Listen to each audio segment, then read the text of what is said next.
এই পবিত্র আল কোরআনুল কারীমে চোরের বিচার আছে না নাই?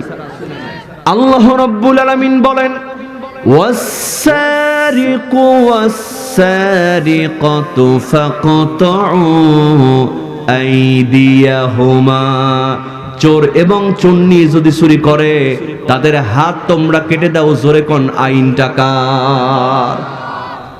একজন চোরকে ধরে ঢাকা বাইতুল মুকাররমের সামনে ওয়াস-সারিকু ওয়াস-সারিকাতু ফাকতাউ আইদিয়াহুমা, এই আইনটা সংসদে পাশ করে ক্যামেরার সামনে, মিডিয়ার সামনে ওই চোরের যদি হাত কাটা হতো, বলেন তো চুরি করার সাহস কেউ পেত? বিশ্বাস করেন মুসলমান, একটা সপ্তাহ কোরআনের আইন যদি থাকে আর চোরের বিচার যদি হাত কাটা হয়, সমস্ত টিভি চ্যানেলের মধ্যে লাইভ অনুষ্ঠান করে যদি দেখানো হয়, মানুষ দরজা খোলা রেখে ঘুমাবে। চুরি করা তো দূরের কথা, অন্যের সম্পদের দিকে বাঁকা চোখে তাকানোর কেউ সাহস পেত না। দেখেন মুসলমান, এই কোরআন দ্বারা চুরি বন্ধ হয়েছে, জেনা বন্ধ হয়েছে, অন্যায় অপকর্ম সমাজ থেকে দূর হয়েছে। আমার ভাইয়েরা বলেন তো, এর প্র্যাকটিক্যাল প্রমাণ আমাদের সামনে আছে না নাই? হযরত আবু বকর রাদিয়াল্লাহু তাআলা আনহু কোরআন নামক সংবিধান দিয়ে রাষ্ট্র পরিচালনা করেন। আমার ভাইয়েরা দেখেন কোরআন দিয়ে কেমনে চুরি বন্ধ হয়। একদিন গভীর রজনীতে হযরত আবু বকর রাদিয়াল্লাহু তাআলা আনহু একটা বাতি জ্বালায়া রাষ্ট্রের কাজ করতেছেন, লেখালেখির কাজ করতেছেন। এমন সময় হযরতে আলী রাদিয়াল্লাহু তাআলা আনহু আসলেন, এসে বললেন, আবু বকর, তোমার সঙ্গে আমার একটু কথা আছে। হযরত আবু বকর রাদিয়াল্লাহু তাআলা আনহু একবার জ্বলন্ত বাতির দিকে তাকালেন আর একবার হযরত আলীর মুখের দিকে তাকালেন। এরপরে বললেন, আলী, যেই কথা তুমি বলতে চাও ওই কথা তোমার ব্যক্তিগত কথা না রাষ্ট্রীয় কথা? হযরত আলী বললেন, আবু বকর, এই কথা একান্তই আমার ব্যক্তিগত কথা। যেমন বলেছেন ব্যক্তিগত কথা, হযরতে আবু বকর রাদিয়াল্লাহু তাআলা আনহু একটা ফু দিয়া সঙ্গে সঙ্গে বাতিটা নিভায়া দিলেন। হযরতে আলী মন খারাপ করলেন, আমি কথা বলতে আসলাম আর আবু বকর তুমি বাতিটা নিভায়া দিলা।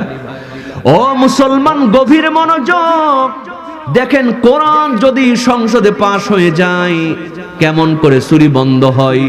হযরত আবু বকর রাদিয়াল্লাহু তাআলা আনহু বললেন, আলী, তোমাকে কষ্ট দেওয়ার জন্য বাতি নিভায়া দেই নাই।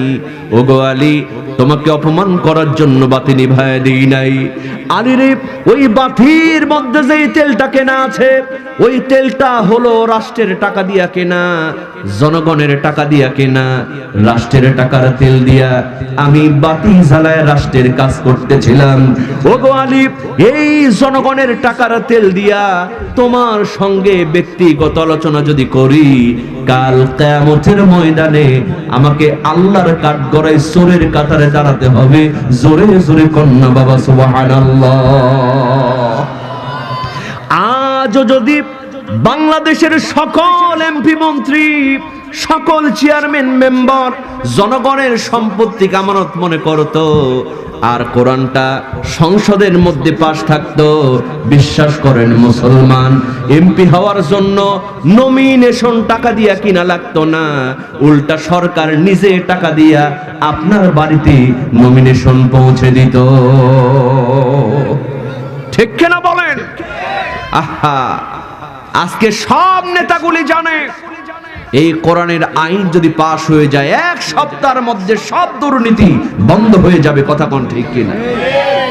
কিন্তু ওরা চায় না কোরআনটা যেন সংসদে পাশ হোক, কারণ ওরা ভালো করেই জানে কোরআন ভালো জিনিস, কিন্তু মেয়ে কালা হোক ন্যাংরা হোক একটা হলেই হলো। খুঁজতে খুঁজতে পাশের গ্রামে আরেকটা মেয়ে দেখা গেল, বেটে কুৎসিত কদাকার চেহারা, কেউ তারে বিয়ে করতে চায় না। এখন মেয়ের পরিবারের বক্তব্য হলো ছেলে ন্যাংরা হোক কানা হোক একটা হলেই হলো। কথা কোন ঠিক কিনা?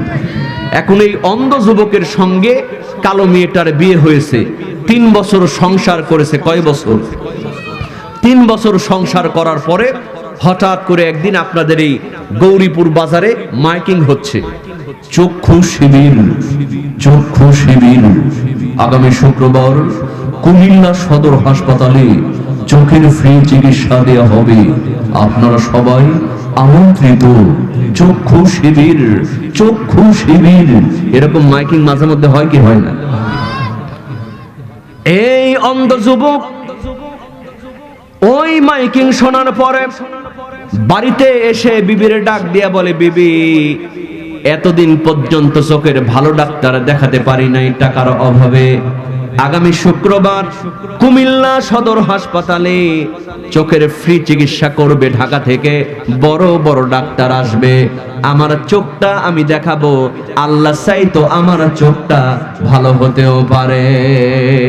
আমার ভাইয়েরা বলেন তো, এই কথা যখন বউকে বলেছে, ওর কালো বউ খুশি না বেজার?